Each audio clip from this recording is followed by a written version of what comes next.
আজকে সকালটা শুরু হলো খুব সুন্দরভাবে। তখন প্রায় ৮টা বাজে। আমি একদম সকাল সকাল উঠে মোহরের টিফিন করতে ব্যস্ত। আজকে প্রচুর প্ল্যান, সারাদিনে দারুণ মজা হবে। কেন মজা হবে সবটা তোমাদের পরে বলছি। মোহরকে এখানে করে দিলাম হচ্ছে গিয়ে ওটস, টক দই, খেজুর আর কলা, যাতে মোহরের পেটের সমস্যাটা তো কমে। তো তোমাদের কথায় আমি ওকে এখন এই খাবারগুলো আরও বেশি বেশি করে দিচ্ছি, একটু হলেও রিলিফ পেয়েছে। মোহরকে টিফিন খাইয়ে বিছানা গুছিয়ে নিলাম। এখনও পর্যন্ত দরজা জানলা খুলিনি। বাইরেটা দেখেই তোমরা বুঝতে পারছো একদম সকাল, খুব বেশি কিন্তু এখনও বেলা হয়নি।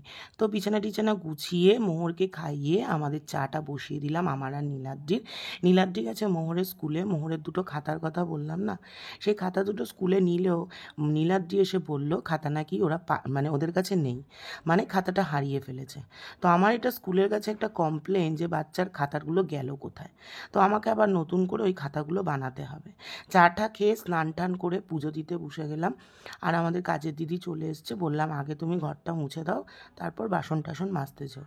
নীলাদ্রি গেছিলো ফুল আনতে, তাই আমি ভাবলাম সময় নষ্ট না করে আগে ঠাকুরের মানে স্নান টানগুলো করিয়ে নিই। যেহেতু আজকে বৃহস্পতিবার, সেই কারণে পুজোটা করতেও আমার অনেকটা সময় লাগবে।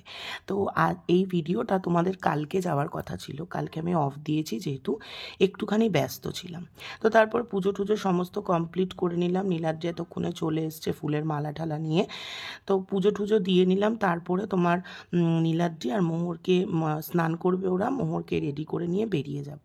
পুজোটা দেওয়াটাই হচ্ছে আজকে একটা অনেক বড় চাপের। বৃহস্পতিবার জানোই যে আমি বলেছি তোমাদের আগে যে বৃহস্পতিবার আমি সব ঠাকুরকে চান টান করাই, সমস্ত কিছু করি। এখন যখন ভয়েস ওভার দিচ্ছি বুঝতে পারছো আমার গলাটার কী অবস্থা।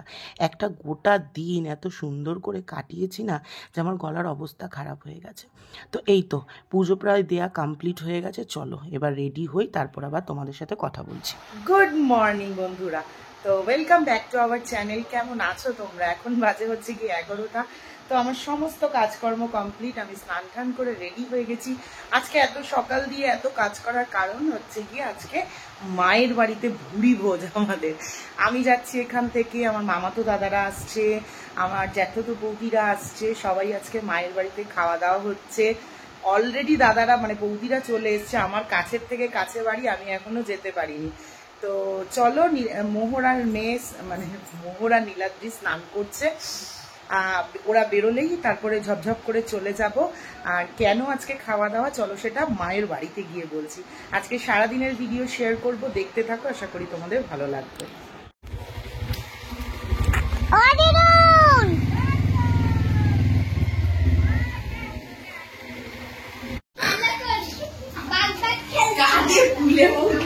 আরে এসির হাওয়া খেতে এসে ফ্যান চালিয়ে বসে গেছে কেন?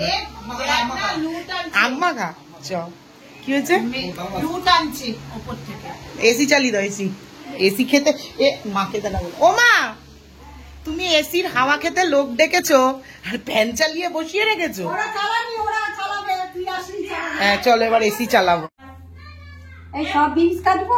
হ্যাঁ সব বিনস কাটতে হবে। ভাত হয়ে গেছে কিন্তু, ভাত হয়ে গেছে। ঠিক আছে জানি। একটা বটি এসছিস দুজনে, কত কাটবি রে তোরা? রসুন ছাড়তে হবে। হ্যাঁ রসুনটা ছাড়িয়ে দে। মিক্সি তুমি বাটো। আছে আমি বেটে দিচ্ছি আদা আর রসুন। জানে তো কপালে দুঃখ আছে, ওই জন্য তো তোর সাথে করে না। হ্যাঁ তুমি কড়াইটা বসাও। এই যে এইখানে সব বাচ্চা কাচ্চারা খেলা করছে। মোহরটা একদম অন্য দুনিয়ায়, সব চুটকি পাটকা গুলো খেলছে। বেশি দেখাবো না, এদের খালি গায়ে রয়ে। মা আমাদের এসির হাওয়া খেতে নেমন্তন্ন করেছে, কিন্তু সব কাজ আমাদের দিয়েই করাচ্ছে। ঘরে তো এসি রয়েছে, কিন্তু এইখানের যে এই অবস্থা। তুমি তো আমাদের নেমন্তন্ন করেছো, তো তুমি তো রান্না বান্নাটা করে রাখতে পারতে। তোমার বাড়িতে তাহলে আসার মানে কি? হ্যাঁ না, মা এখন ভালো রান্না করে। এই যে মা মশলা বাটছে, এখানে হাতে বাটা মশলা, আর আমি এখানে আলু ভাজছি। অ্যাজ ইউজুয়াল আমি রাঁধুনি, আর বৌদি হচ্ছে কাটুনি। বৌদি সুস্মিতা কাটুনি, আর আমি হচ্ছে রাঁধুনি। ও কি কালার এসছে চিকেনটায়, পুরো একদম আহা হা হা, চম্পাকলি কালার হয়েছে। এটার মধ্যে দুটো গোটা রসুন দিয়ে দিলে না, পুরো বিহারি স্টাইল চিকেন কষা হয়ে যেত। দুষ্টু বাহ, কি হয়ে যাচ্ছে কি? বাহ, উরি বাবা রে, কি গরম রে। এই হচ্ছে দিদুনের বাড়ির মজা, তিনজনে মিলে রাস্তার মধ্যে স্নান করছে। সোনা কি রে, দেখো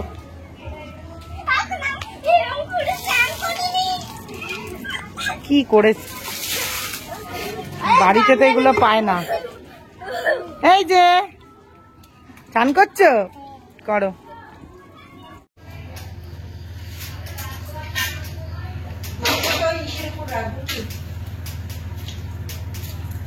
মেয়ের ভাত রেখেছিস? হ্যাঁ, মেয়ের একটা আলু চাইতো, আলুটা দিতে পারছি না।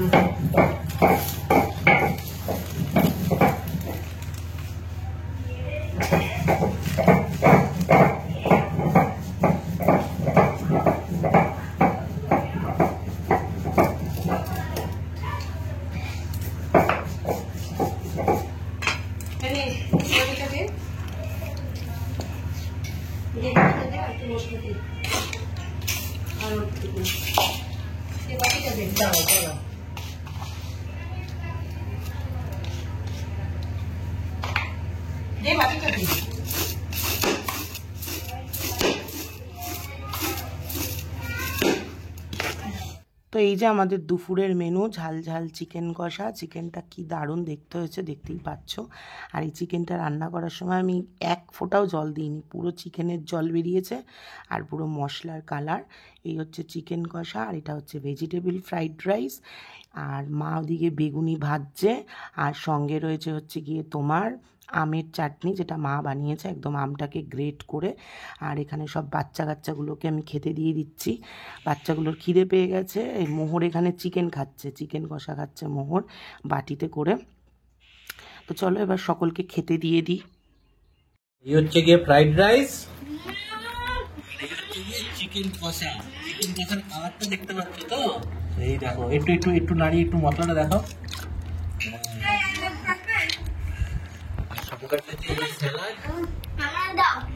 এখানে বাচ্চারা খাচ্ছে, মোমো খাচ্ছে, সবাই ফ্রাইড রাইস খাচ্ছে আর মোমো সাদা ভাত খাচ্ছে।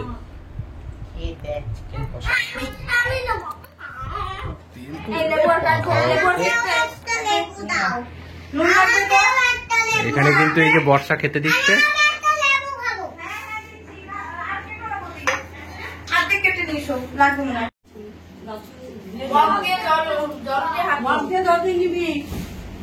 বেগুনি নাও নি?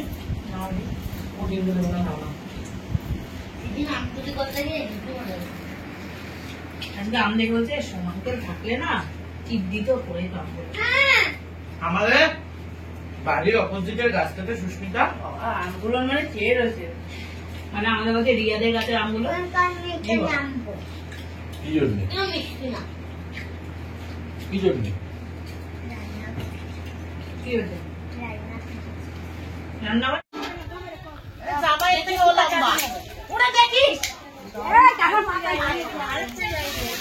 আরে ধরো, নয়তো মালটা নিচে ডেনে চলে যাবে তো।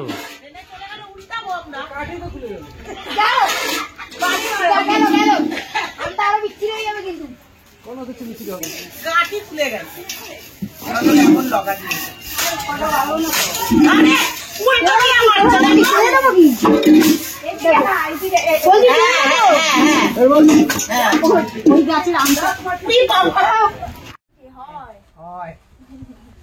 একটাই পার্সন দাদা,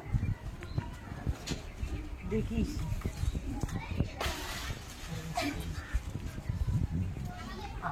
কি সুন্দর গন্ধ। এটা পেকে গেছে, পেকে গেছে, এটা পেকে গেছে। আরেকটা নিয়ে নেন।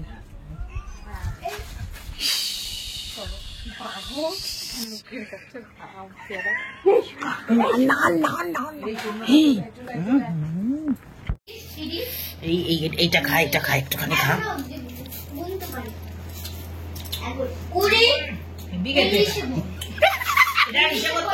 মিষ্টি মিনাজি খায় না। ফোন পেলে খেলো?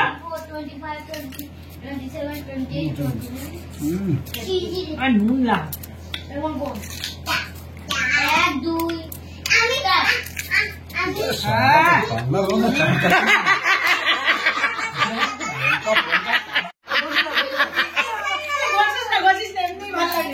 তুই কি করে জানবি তুই কি বাংলা খাস? এইটা পুরো না আমড়ার মতো লাগছে খেতে। অত ইসে করতে হবে না। ভাই খাবি?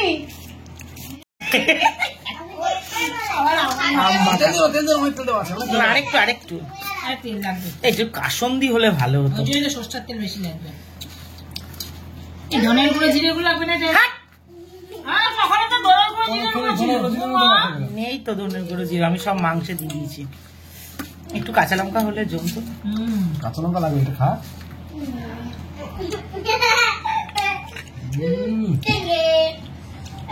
ছোট বাচ্চা আসো নাও। ওর স্পেশালটা বেশি হয়ে গেল।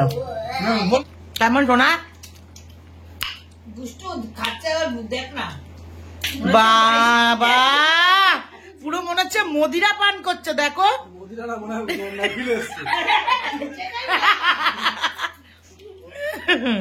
আচ্ছা, তোমাদেরকে একটা জিনিস দেখাচ্ছি আমি। আচ্ছা, এই কুশন গুলো হচ্ছে কি আমি বাড়িতে ফেলে দিয়েছিলাম, এগুলো মা এনে বালিশ করে রেখে দিয়েছে। এটা তাও ঠিক আছে, এটা চলে। এই বালিশটা অসাধারণ একটা বালিশ। এইটা আমার মা বালিশটা বানিয়েছে। এই হচ্ছে বালিশ।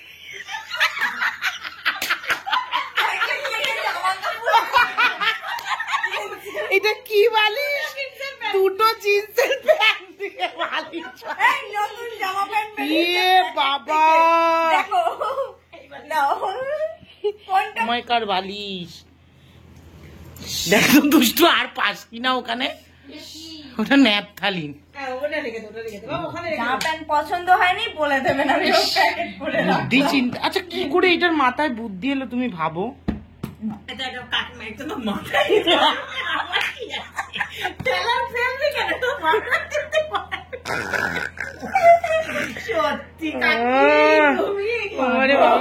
না, এটা আর একটা বালিশ। এখানে সব নীলাদ্রির জামা। নীলাদ্রির জামা বার কর সুস্মিতা, বার কর দেখি এটার মধ্যে কি আছে। আপনাদের জামা প্যান্ট পছন্দ হলেই বলবেন, প্যাকেট থেকে বের করছি।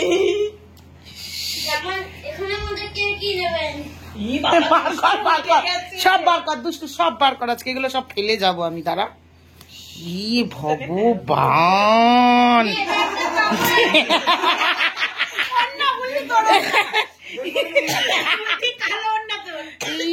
বাবা দেখো, এগুলো আমি সব ফেলে দিয়েছিলাম। এগুলো আর্জেন্টিনার গেঞ্জি, নে যা নিয়ে যা। এটা বড় হবে। ই বাবা, এইগুলো দিয়ে বালিশ বানিয়েছে। ইস ভগবান, এই দেখো আমার নীলাদ্রির পুরনো কুর্তি।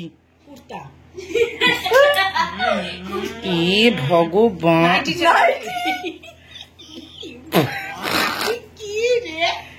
ইস গন্ধ বেরোচ্ছে। মা কি, আমার মেয়ের ন্যাকড়া, এটা পদ্মজানো ন্যাকড়া। এই নীলাদ্রির যাই দেখ, এই দেখো আমার মেয়ের কাঁথা, এই দেখ আমার মেয়ের কাঁথা, এগুলো সব আমার।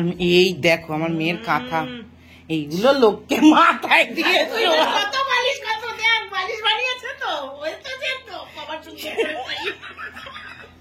এই বালিশ আমরা এত বছর ধরে মাথায় দিয়ে আসছি।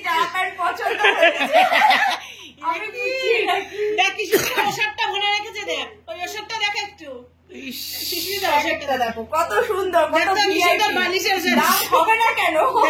কত সুন্দর, কি সুন্দর বসে এই দেখ তো আর বেরোচ্ছে কিনা, আর বেরোচ্ছে কিনা দেখ। পিসি আমাকে দিয়েছি আমরা জানি ওই এইটা চাদর বেরোচ্ছে এর মধ্যে দিয়ে। কাঁথা না, এটা বালিশ। কোথায় বলি এগুলো সব পুরনো নাইটি, সব পুরনো নাইটি, ফাটা চাদর। এগুলো কি করেছে মা? এই দুষ্টু, তুই আমার মাকে ডাকতো। আসো তুমি, বালিশ, তুমি আসো। নাইটি 100 টাকা 100 টাকা 100 টাকা হয়েছে। এই নাইটি গুলো মনে হয় আমি জন্মের পরে পড়তাম। আসো তুমি এদিকে। এই দেখো, এই ইস, এগুলো তুমি কি করেছো মা? তুমি এগুলো তুমি কি করেছো? এগুলো দিয়ে কি বালিশ এইগুলো দিয়ে তুমি বালিশ বানিয়েছো?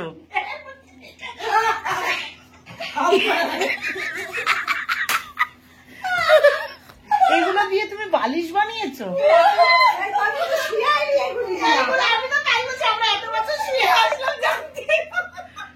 এইগুলো কি মা?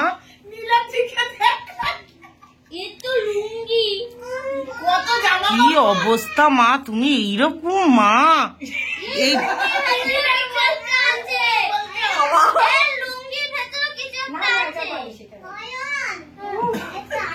ইস, সত্যি। সারা দুপুর এই মজা করার পর সন্ধেবেলা আমরা সকলে মিলে চলে এসেছিলাম গঙ্গার পাড়ে একটু হাওয়া খেতে। হাওয়া খেতে এসে তো অন্য কিছু দেখলাম। আগে গঙ্গার পাড়ে এলে এত ভালো লাগতো, এখন গঙ্গার পাড়ে মানে অন্য রকম দৃশ্য। কিছু মানুষ বসে অবান্তরে নেশা করে চলেছে, কিছু কাপল বসে রয়েছে। আগের সেই পরিবেশটা নেই। তো যাই হোক, একটুখানি থেকে ভাল লাগছিল না বলে তারপরে আবার বাড়ির উদ্দেশ্যে রওনা হয়ে গেলাম। তবে হাওয়া একটু মৃদু মৃদু দিচ্ছিল, বেশ ভালোই লাগছিল। কিন্তু যেহেতু বাচ্চা কাচ্চা নিয়ে গেছিলাম, পরিবেশটা সেরকম ছিল না বলে বাড়ি চলে এলাম। আর ওখানে আসার সময় একটুখানি নিয়ে এসেছিলাম ঘটি গরম। আমার ঘটি গরম খেতে খুব ভালো লাগে। আমাদের এদিকটাতে তো খুব একটা পাওয়া যায় না, এই কোনো বসার জায়গায় বা আড্ডা মারার জায়গাতেই এটা পাওয়া যায়। যদিও ঘটি গরমটা খেতে খুবই জঘন্য ছিল, এত পরিমাণে নুন দিয়ে দিয়েছে যে একটাই প্যাকেট নিয়ে আমরা সবাই মিলে খেয়ে শেষ করতে পারিনি, বাকিটা পুরো ফেলে দিতে হয়েছিল, এত বিচ্ছিরি লাগছিল খেতে। তো তারপরে বাড়ি চলে এসেছিলাম। আর এই যে এইখানে দেখো, আমি ঘরে চলে এসেছি। তারপর বাড়িতে এসে সবাই মিলে খাওয়া দাওয়া করে মোটামুটি শুয়ে পড়লাম। আর এটা ছিল আমার মায়ের বাড়িতে কাটানো একটা গোটা দিন। আজকের মতো টাটা, কালকে আবার আসছি।